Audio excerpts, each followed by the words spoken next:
Hello, this is Sergeant Frank Kerr from globallightbridge.com's Outside the Wire. This is the second edition of our podcast, and we have a special guest today with the IDF. His name is BARSI. BARSI, please say hello. Hi, everyone. Hi, Frank. Right. Good to see you again. Good to see you again, too. BARSI, why don't you tell us a little bit about your childhood? Well, very eventful, to say the least. I was born about 3 months after the Six-Day War, 1967. Of course, I don't have much recollection of that particular time because I'm a little bit too young at that point. But I did go through the Yom Kippur War. I was almost 6 years old at the time. So that was an experience, to say the least. Grew up more or less in a military home. My father was in combat engineering, and then later on he became a hand-to-hand combat instructor for tactical missions, if you will. You mentioned once about some of the games you'd play as a kid. Why don't you? Yeah, we used to play a lot of hide and seek. Perhaps not the usual way that most people would play, as we were taught, if you feel there is danger of some sort, make sure you hide, that no one can find you, but your closest friends will know where you would go. So within the kids, we'd always, talked about certain places and so on, and that's how we usually played it. We also did a lot of memory games in the field, which like take a little jog and try to collect as many little objects as we can, and then place it somewhere else, and then try to find them after that. So we have kind of like following the path, know exactly where you are, come back to the first point of departure, and so on. So a lot of things like that, which was very good. Also, a lot of games that we used to play is trying to memorize items within a room or a specific location. We were given like, okay, I'll give you a minute. Look around you, try to remember as much as you can. And then when I'll ask you, just give me as much information as you can. So little things like that. Of course, it's great for memory. Right. I know they do a lot of that with spycraft and stuff. They put somebody in a room for 10 seconds and name everything you saw in that room in order. Correctly. See how much you can remember. It's one of the spycraft things. Yeah, So, it's a good thing. Yeah, it's a good thing. Yeah, as a child of war, I mean, it had to be rough growing up. It was, you're always on your toes. You learn from a very young age, even in kindergarten. They would teach us and show us pictures of, booby traps. Like, could be a doll, it could be anything. A little pillow, a little teddy bear, anything, a little bag. So we learned at a young age to be attentive to things that seems out of place. When I say out of place, you go on a bus or you walk somewhere in the station and you see a bag just standing there, nobody around, you'd call an adult right away. So this type of thing was the norm growing up with it, always being attentive to detail. Well, being in a country where everybody around you hates you, and your parents would have to be pretty strict on certain ideas and things that they wanted you to do in case something happened, or what to do in case they had to go off and leave you in a place to keep you safe. Correct. Usually within the neighborhood, if that would occur or anything like that, they always thought in case of emergency, you go to this neighbor or this neighbor or this neighbor. So we'd be very specific which neighbor it would be. And we knew these people would always be present. Someone would always be, an adult would always be on site. These are people also who served in the army and so on, and were in the reserves. So, we did within the neighborhood, we did drills. And of course, the city itself did occasional drills in case, see what to do, get to shelters, and so on and so on. So, yeah, it was a part of your routine life. But like I said, when Yom Kippur came, and it started literally like almost 1 a.m., There's no time to think a lot. You always have a little backpack ready or something. Just grab and go. And you on your way, you know where you're going. So you had a So bug out bag. correct, always. And it's kind of funny because it's a habit that stayed no matter what. You You still do know, that? yeah, you can live in the cold, you're here, you're there, you always keep those little, gadgets and gadgets going around you, a flashlight, a blanket, a lighter, all those things. It kind of stay a habit. So there's always a ready to go bag. That's something that us Americans will never understand because we've never been attacked before, other than Pearl Harbor and you know Right. 9/11. But we've never been attacked on a large scale where our entire country was being surrounded, and That or is we had correct. an army against us on our own soil. This would be something new to us, and maybe everybody be a little bit more appreciative of what you and the children of Israel go through. Being surrounded by enemies all year round, 24/7.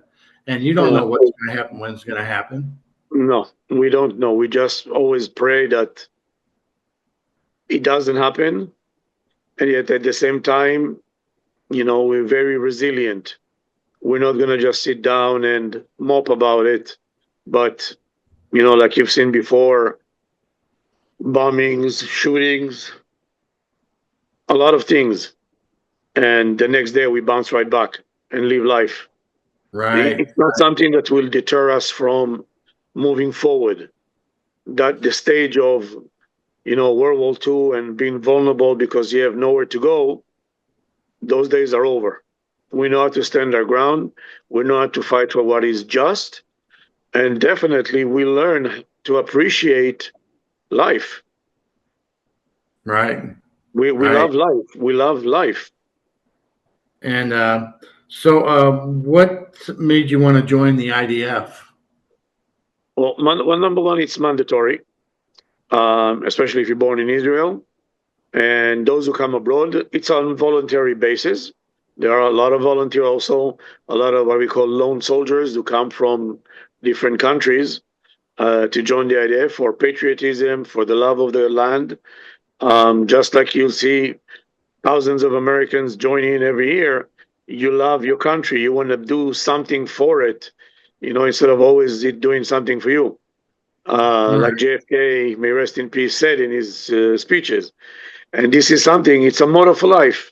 What can I do for something, someone, or something that protected all my life? So that's the least we could do. What did you do in the IDF, and what made you decide to take that certain job? Like you have infantry, aviation, stuff like that. It's look at it this way. The same way we have within many countries aptitude tests, to see where one would fit the best or what profession one could or should follow to get maximum benefit. Um, for us, it was done basically our entire lives. There's Okay. aptitude test from the day you hit kindergarten all the way until you're ready to go enlist. Got So the teachers know, or maybe not all of them. I couldn't tell you for sure, but I know we were certain teachers seem to be pushing more than others in certain aspects of life. Could it be in gymnastics? It could be in mathematics. It could be in physics or chemistry. It depends really. But in other words, by the time you go, it's more likely that they know where you're going to perform 110%, not 50%. Yeah, we have the same type of test. It's called an ASVAB that you take Mm-hmm. before you go in the military. It's Armed Services Verbal Aptitude Battery, I think it stands for. And that will tell them if you're more mechanically inclined, more if you're smart, maybe you can do certain other things that are above the infantry. And then you have people. Then we have our basic infantry and combat arms. God bless them. There's a tip of the spear. What is your first memory of terrorism as you were a child? I believe it was You mentioned 1974. Yeah, 1974, 1975. We were at like a recreation place for veterans and soldiers and what have not. And while we were watching a movie, And I remember because it was the movie Spider-Man, which everybody loved. I think that by now there's like what, 2,000 different Spider-Man's movies out there. Everybody, man. Right. And in the middle of the movie, over the speakers, there was an announcement of terrorist infiltration in Tel Aviv at the time, on the beaches of Tel Aviv. They weren't sure about the numbers, but where we were was maybe to say, I don't know, less than a mile away from the actual location. So within minutes, I think there were like pretty much all the dads left the theater, and the place was under lockdown, and everybody, they were the first ones on the scene. Yeah, that was scary because they're a little bit older at that point. So you kind of understand a little more than when you're 4 and 5 years old. And I get it was scary, but not scary at the same time, because we were always mentally prepared for anything that could be. Yet you were scared because you don't know, am I going to see my dad again? When he's going to come home? What's going to happen? Right. So this was more of the scare we had than the scare of somebody's going to come here and grab us or anything like that, because we knew how security was. And what years did you serve in the IDF? It was in the late 80s, late to mid 80s. Yeah. Okay. For about 5, 6 years.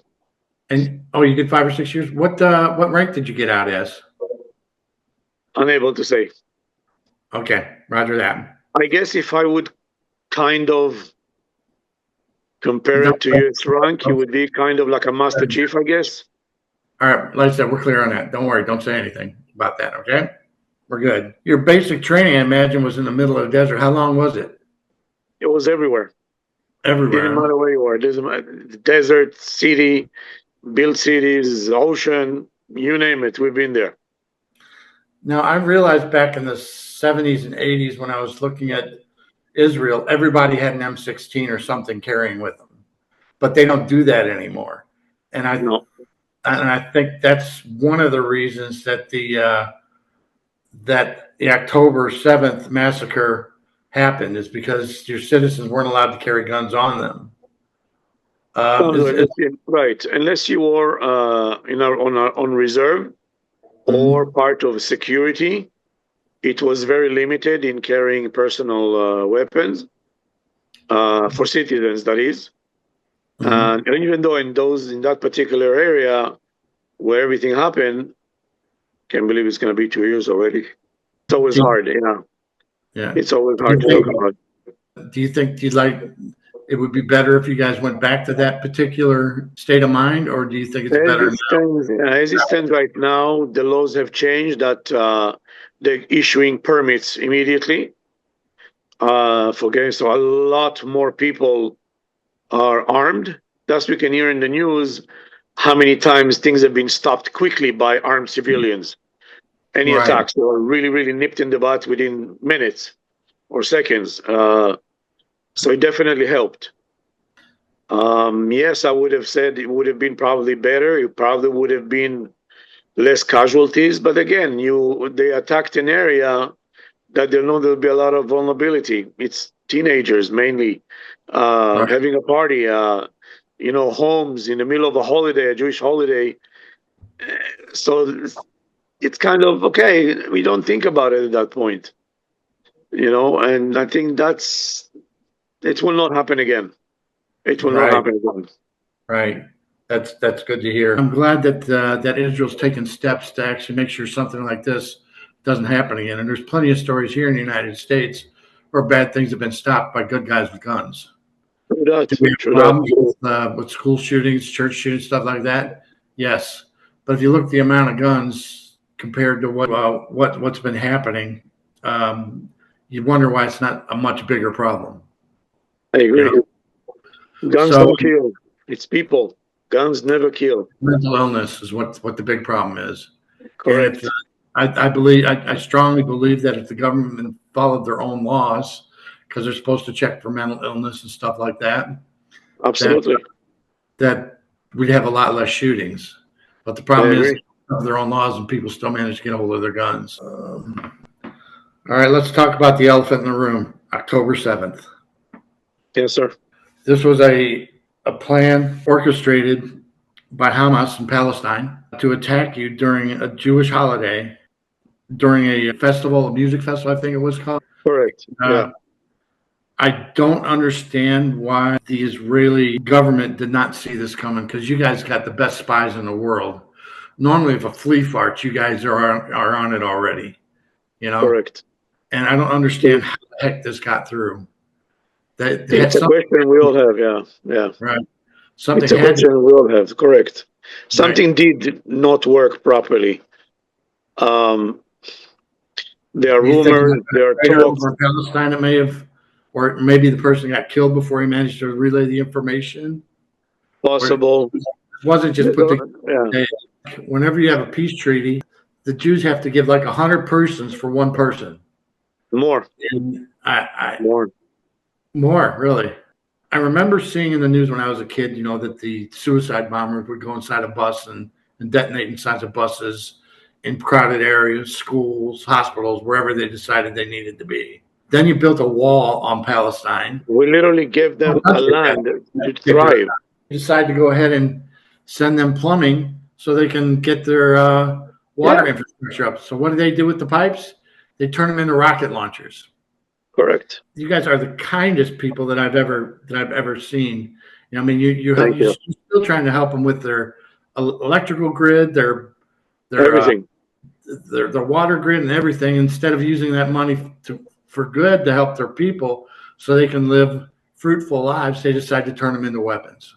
That's correct. It's the corruption. The corruption runs so deep because at the end, it's easy money. Right. Anyone who has a military arm and a weapon can subdue anybody who's just walking around with a little stick. And that's the opportunity they saw. Unfortunately, the world was blinded because they're very good at what they show in the media. They're very good media players. They're very artistic. They're very, oh my God, oh my God, oh my God type of thing. A lot of false narrative that those who are biased against Israel obviously would eat it up like it was, you know, best dish I ever had. And the sad part is, you're right. We gave a lot. We helped a lot. We helped them. Hospital. We treat those who are the sickest.